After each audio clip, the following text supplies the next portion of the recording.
కేటీఆర్ మరోసారి బీసీలను మోసం చేసే కుట్ర చేస్తున్నారని మండిపడ్డారు పీసీసీ అధికార ప్రతినిధి గౌరీ సతీష్. 10 ఏళ్లు అధికారంలో ఉండి ఏనాడు బీసీలను పట్టించుకోలేదని ఇప్పుడు కపట ప్రేమ చూపిస్తున్నారని ఆరోపించారు. బీఆర్ఎస్ హయాంలో స్థానిక సంస్థల్లో బీసీలకు రిజర్వేషన్స్ తగ్గించారని గుర్తు చేశారు. హరీష్ రావు పోలీసు వ్యవస్థను చిన్నచూపు చూసేలా మాట్లాడుతున్నారని ఫైర్ అయ్యారు.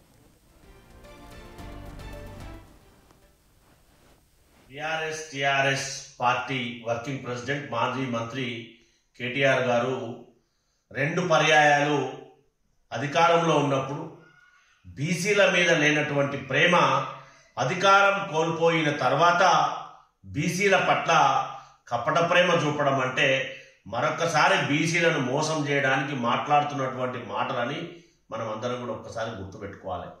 2 పర్యాయాలు తెలంగాణ రాష్ట్రం ఏర్పడిన తర్వాత బీసీలకు స్థానిక సంస్థలో ఉన్నటువంటి రిజర్వేషన్లు తగ్గించి ఎన్నికలకు పోయి ఎన్నికలు నిర్వహించినటువంటి మీరు అధికారంలో ఉన్నప్పుడు బీసీలకు కల్పించవలసినటువంటి రిజర్వేషన్లు కల్పించకుండా అధికారం కోల్పోయిన తర్వాత మరొక్కసారి ఇప్పుడు డ్రామాలు ఆడే ప్రయత్నం చేయడం అనేది చాలా శోచనీయాంశం అనేది కాంగ్రెస్ పార్టీ పక్షాన ఖండిస్తా ఉన్నాం.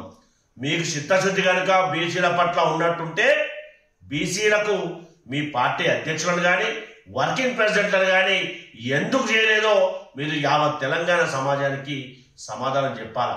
అది చెప్పకుండా బీసీలను మరొకసారి స్థానిక సంస్థల్లో వాడుకోవడానికి మోసం మాటలు మాట్లాడడం మానుకోవాలని చెప్పి కాంగ్రెస్ పార్టీ పక్షాన హెచ్చరిస్తా ఉన్నాం.